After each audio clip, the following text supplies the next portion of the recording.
Good morning, students. Today I am going to continue my lecture for plus 2 arts political science, and the name of the chapter is Cold War era.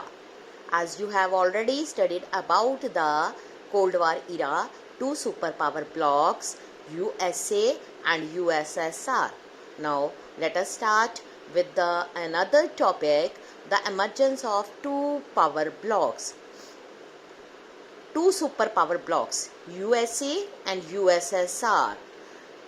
They were very keen to expand their spheres of influence on the different parts of the world. अगर हम बात करें, जो world था sharply divided between two alliance systems. एक state supposed to remain tied to its protective superpower to limit the influence of other superpower and its allies. As you know that जब वार start होती है तो एक power जो होती है दूसरे पर रोक लगाती है ताकि उसकी सुपर पावर आगे ना बढ़े. जो भी स्मॉलर स्टेट थी उन्होंने जिस सुपर पावर को ज्वाइन किया, जिनके साथ अपना लिंक बनाया, उनको ये प्रॉमिस मिल गया कि उनकी प्रोटेक्शन होगी, वेपन्स मिलेंगे, इकोनॉमिक एड मिलेगी against their local rivals. Mostly उनके राइवल्स थे regional neighbours with whom they had rivalries. जो अलायंस सिस्टम था, दो सुपर पावर्स जिसको लीड कर रहे थे, उन्होंने एंटायर वर्ल्ड को थ्रेटन कर दिया और पूरा वर्ल्ड जो है टू कैंप्स में डिवाइड हो गया. जो ये डिवीजन थी first happened in Europe. Most of the country जो वेस्टर्न यूरोप की थी उन्होंने यूएस को ज्वाइन किया, और जो ईस्टर्न यूरोप की कंट्री थी, स्मॉलर स्टेट थी, उन्होंने सोवियत कैंप को ज्वाइन किया. That's why these two super powers are known as western alliances and eastern alliances. Now जो वेस्टर्न अलायंसेस थी उन्होंने एक ऑर्गेनाइजेशन को इस्टेब्लिश किया. The name of the organisation was north Atlantic treaty organisation, that is known as NATO, and ATO. It came into existence in April 1949. ये वो association थी जिसमें 12 स्टेट थी जिन्होंने डिक्लेयर कर दिया कि armed attack on any one of them in Europe और North America would be regarded as an attack on all of them. अगर कोई भी इन पर अटैक करेगा तो ये जो अटैक होगा उसके लिए वो खुद रिस्पॉन्सिबल होगा, क्योंकि ये 12 स्टेट और USA उनका राइवल वो बन जाएगा. ईच ऑफ दीज स्टेट जो थी would be oblige to help each other. अब जो ईस्टर्न अलायंसेस थी नोन एज वर्सा पैक्ट, उनको लेड किया सोवियत यूनियन ने. इट वाज क्रिएटेड इन 1955, और जो इसका प्रिंसिपल फंक्शन था वो था counter the NATO forces in Europe that were led by US. जो ये इंटरनेशनल अलायंसेस थी during the cold war era were determined by the requirement of super powers and the calculation of smaller state. जैसे कि ये note किया गया है, Europe जो था मेन एरिना था कन्फ्लिक्ट बिटवीन सुपर पावर. कुछ केसेस में सुपर पावर ने अपने मिलिट्री पावर को यूज किया ताकि वो अपने रिस्पेक्टिव जो अलायंसेस थी उनको और पास लेके आ सकें. सोवियत इंटरवेंशन इन ईस्ट यूरोप एक बहुत बड़ी एग्जाम्पल है. Soviet union used its influence in eastern Europe backed by very large presence of its armies in the countries of the region to ensure that eastern half of Europe remain influence in this sphere. उसके अलावा in East, Southeast Asia, West Asia, that is known as Middle East, United States, उन्होंने मिलकर एक alliance system established किया, South East Asian Treaty Organization SEATO and Central Treaty Organization CENTO. जो Soviet Union, communist China उन्होंने regional countries के साथ अपने close relations बनाने शुरू कर दिए, such as North Vietnam, North Korea, Iraq. इस तरह से ये कोल्ड वार थी, उसने होल वर्ल्ड को इतना ज़्यादा थ्रेटन कर दिया, पूरा वर्ल्ड जो है 2 सुपर पावर ब्लॉक्स में डिवाइड हो गया।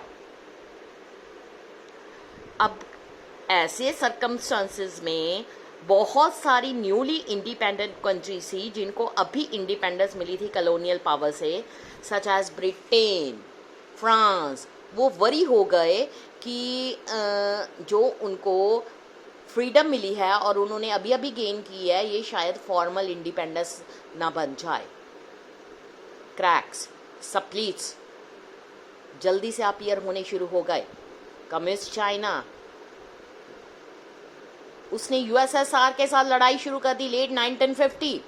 इन 1969 उन्होंने टेरिटोरियल डिस्प्यूट के लिए एक छोटी सी लड़ाई लड़ी। उसके अलावा एक अदर इम्पोर्टेंट डेवलपमेंट थी और वो थी NAM. NAM is known as non aligned movement, और इस नैम की इस्टेब्लिशमेंट के साथ न्यूली इंडिपेंडेंट कंट्रीज को एक थोड़ा सी सिक्योरिटी फील होनी शुरू कर गई, ताकि वो इन सुपर पावर जो ब्लॉक्स हैं उनसे थोड़ा सा पीछे हट कर रहे। अब ये क्वेश्चन अराइज होता है, why super power needed any allies at all? Because there nuclear weapons, regular armies, they were very powerful, और वो और भी अपने आप को पावरफुल बनाने के लिए छोटी छोटी स्टेट्स को जो हैं वो अपने साथ कंबाइन करना चाहती थी, in Asia, Africa, even in Europe.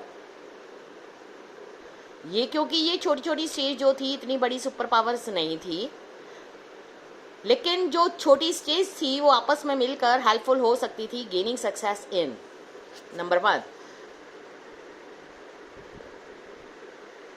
vital resource such as oil and minerals, territory from where the superpowers could launch their weapons and troops, location from where they could spy on each other, एक दूसरे को spy की जो है वो transformation कर सकें, and economic support, small allies together could help pay for military expenses. उसके अलावा जो ये अलाइंसेस थी that were also important for ideological reason, क्योंकि लॉयल्टी जो अलाइज की थी उन्होंने सजेस्ट किया कि सुपर पावर जो हैं winning the war of idea as well as the liberal democracy, even capitalism, better than socialism and communism or vice versa. As you all know that जो western alliances थी उनकी ideology थी democracy and capitalism like USA, और जो eastern alliances थी USSR, उनकी ideology थी socialism and communalism. USA का थॉट था कि डेमोक्रेसी एंड कैपिटलिज्म बेटर है than socialism and communalism. That's why जो आइडियाज के कारण इनकी जो वार स्टार्ट हुई उसको कोल्ड वार का नाम दिया गया। Excuse me. Arenas of cold war, जैसे कि इस चैप्टर के फर्स्ट स्टार्टिंग में हमने डिस्कस किया था क्यूबन मिसाइल क्राइसिस। उसके बाद जब कोल्ड वार शुरू हो गई, बहुत सारे क्राइसिस जो है वो ड्यूरिंग कोल्ड वार अक्कर हुए। Cold War also led to several shooting wars, but it is very important to note that जो crisis and wars थे उन्होंने थर्ड वर्ल्ड वार को शुरू नहीं किया। जो 2 सुपर पावर ब्लॉक्स थे उन्होंने poise for direct confrontation in Korea. Korea में कन्फ्रंटेशंस 1950 से 53, बर्लिन में 1958 से 62 और कॉन्गो में 1960 में, और बहुत जगह पर अलग अलग प्लेसेस पर भी कन्फ्रंटेशन स्टार्ट हो गई। क्राइसिस जो थे उनमें से कोई भी पार्टी ऐसी नहीं थी कि जो कि बैक डाउन कर जाए। अगर हम एरिनाज की बात करें कोल्ड वार के दौरान, वही refer areas where crisis and war occurred or threatened to occur between the military alliances. But इन्होंने अपनी क्रॉस जो लिमिट थी उसको क्रॉस नहीं किया, लेकिन बहुत सारी लाइव्स भी लॉस्ट हुई कुछ arenas like Korea, Vietnam, Afghanistan.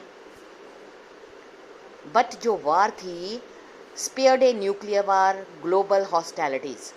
कुछ केसेस में ह्यूज मिलिट्री बिल्डअप्स वर रिपोर्टेड। बहुत सारे केसेस में डिप्लोमेटिक कम्युनिकेशन जो था सुपर पावर ब्लॉक्स में वो सस्टेन नहीं हो सका, और जिसके कारण उनके बीच में जो मिसअंडरस्टैंडिंग तो बढ़ती गई। कुछ कंट्री जो थी इन 2 सुपर पावर ब्लॉक से बाहर थी। These countries are known as non aligned countries. इन्होंने कोल्ड वार के दौरान एक बहुत ही इम्पॉर्टेंट रोल प्ले किया ताकि कोल्ड वार का जो रोल है उसको रिड्यूस किया जा सके, जो कन्फ्लिक्ट्स हैं और उसके बाद क्राइसिस हैं उनको भी दूर किया जा सके। Pandit Jawaharlal Nehru, one of the key leaders of NAM, उन्होंने एक क्रूशियल रोल प्ले किया mediating between 2 Koreas. Congo crisis में यूएन सेक्रेटरी जनरल ने भी एक की मेडिएटरी रोल प्ले किया। अब ये रियलाइजेशन थी कि सुपर पावर्स जो हैं उनके पार्ट में वॉर्स को रोका जाए, उन पर रिस्ट्रेंट लगाए जाएं, इंटरनेशनल जो अफेयर्स हैं उनके साथ जो बिहेव है उसको एक रिस्पॉन्सिबिलिटी के अकॉर्डिंग किया जाए। जो कोल्ड वार थी वो एक एरिना से दूसरे एरिना में रोल करती गई, इसलिए इनके ऊपर रिस्ट्रेंट लगाना बहुत ही ज़रूरी था। लेकिन फिर भी कोल्ड वार ने दोनों अलायंसेस के बीच में जो राइवलरीज थी उनको एलिमिनेट नहीं किया। म्यूचुअल सस्पिशंस जो थे उन्होंने लेड किया arm themselves to the teeth and constantly prepare for war. बहुत ही ज़्यादा आर्म्स के स्टॉक को बना के रखा गया, ये ज़रूरी भी था ताकि जो वॉर है 3rd वर्ल्ड वार में चेंज ना हो और उसको बचाया जा सके। ये टॉपिक आज मैं यहीं पर फिनिश करती हूँ। नेक्स्ट इसके बाद कल हम स्टार्ट करेंगे नैम। नैम का रोल क्या था, इसमें किन किन कंट्रीज़ ने पार्टिसिपेट किया और इनका मेन रोल जो है वो कोल्ड वार रोकने में कहाँ तक बेनिफिशियल हो सका। Thank you students.